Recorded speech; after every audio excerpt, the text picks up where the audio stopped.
Good morning, tubers. Welcome back for another adventure. I bought this Taylor Dunn. Actually, I traded an Airport Tug for this Taylor Dunn a couple of years ago. And when I got it, the rear end was blown out of it. So here's the transaxle. And you guys could see the crack right here, right? It was being off-roaded, and guy got it in some ripple, and as it started to bounce, he heard a pop, and it stopped moving forward. It would continue to go backwards, but it wouldn't move forward. So as soon as I got it, I did a search everywhere to find the proper transaxle to put in there, and I couldn't find it. For anybody out there, this is a B6-10. You can't get parts for it. It's the gas engine version. You could get stuff for the electric version of the Taylor Dunn, but you can't get a transaxle for the gas version. You guys could see it's kind of got the 5 lug wheels. That's OEM, and you see the 4 lugs on it. I ended up cobbing a transaxle in it from a golf cart.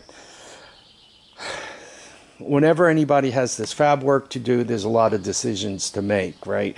If I would have just said, to heck with the engine, you know, to heck with everything, just kind of gutted it out and taken the cradle and put the entire drive system from a golf cart on it, it would have been easy. My problem was I was trying to keep the original engine and all that kind of junk and just hack in this transaxle.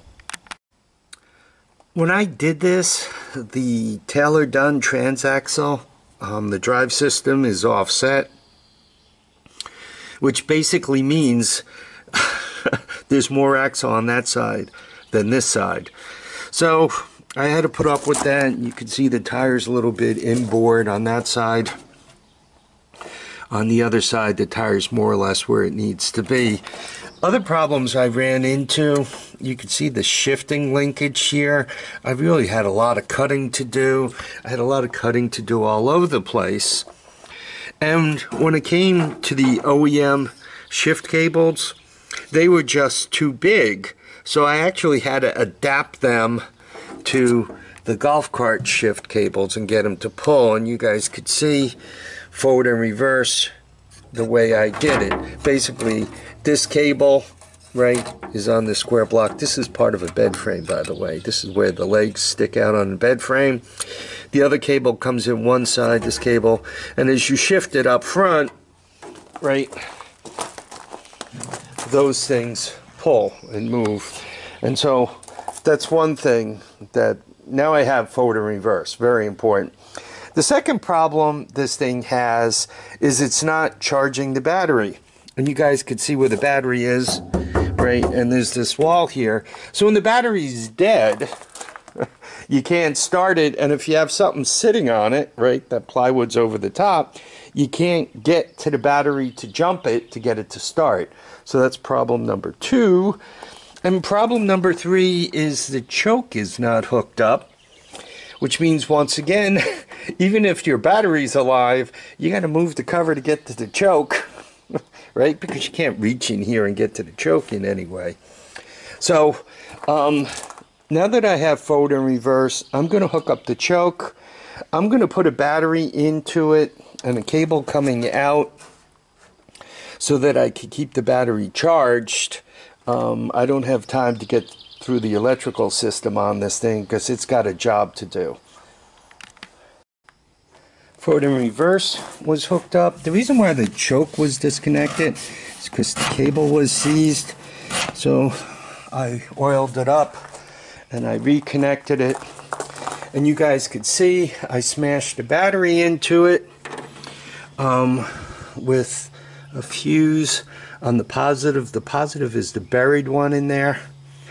And when you hook up the trickle charger plugs the positive.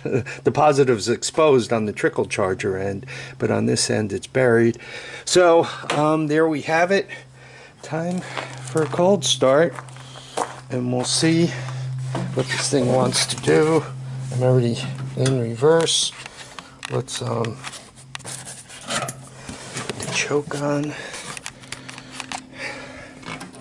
I have so many sets of keys, it like takes forever to figure out what keys go to what.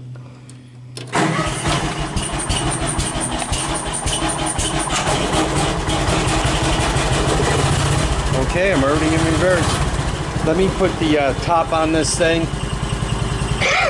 This thing doesn't have brakes and weighs about 1,000 pounds.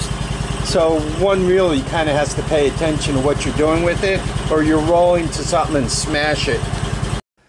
Wow, I got this amazing flatbed truck. What could I use it for? Imagine if you could unload an all-terrain vehicle on top of it.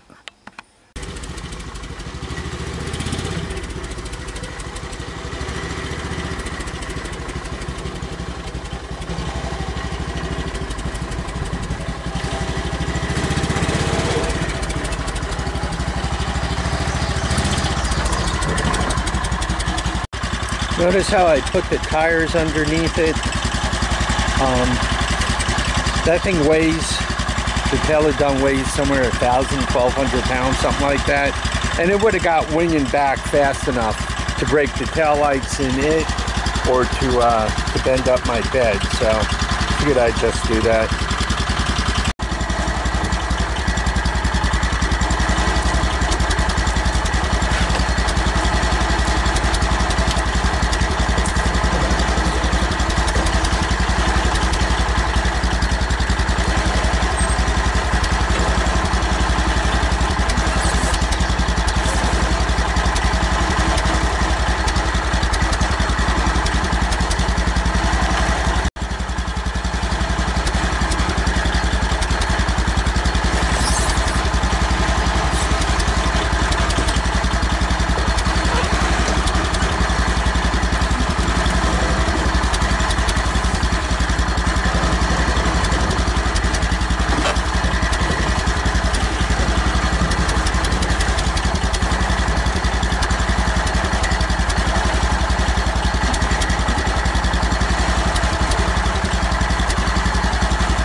Hey, here we have it. All I have to do is drive it around to the carport and we'll be all set.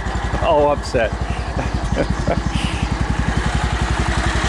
Yeah, it almost looks like it belongs there. Check it out. My own little wrecker.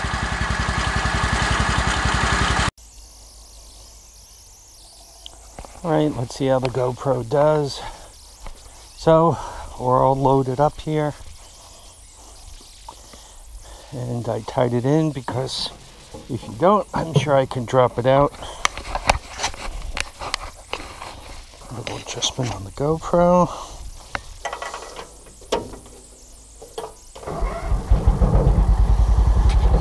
We're already in drive.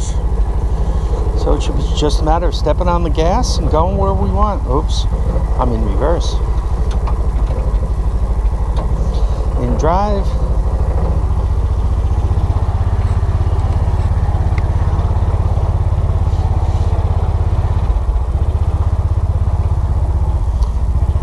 This thing has a tendency to spin real easy. Maybe it would be better with the weight in the back.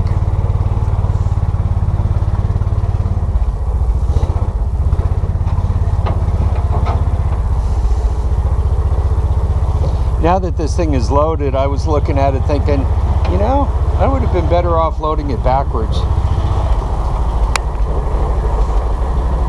Got my all-terrain vehicle there to run into, rather than blow through the garage. So here we are. It would have been a lot better to work on if it was in backwards.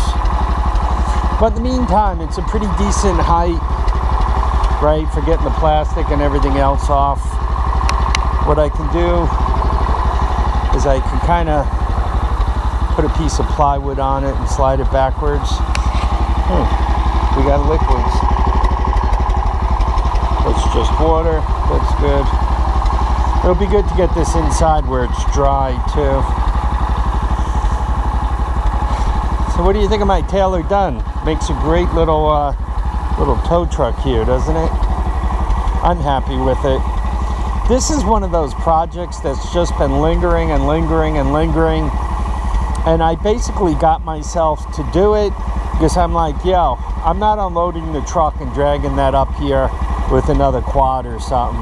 I'm gonna put it on the Taylor Dunn, and the only way to put it on the Taylor Dunn is to get the Taylor Dunn so that it would start, run, move, go forward and backwards and all the other stuff.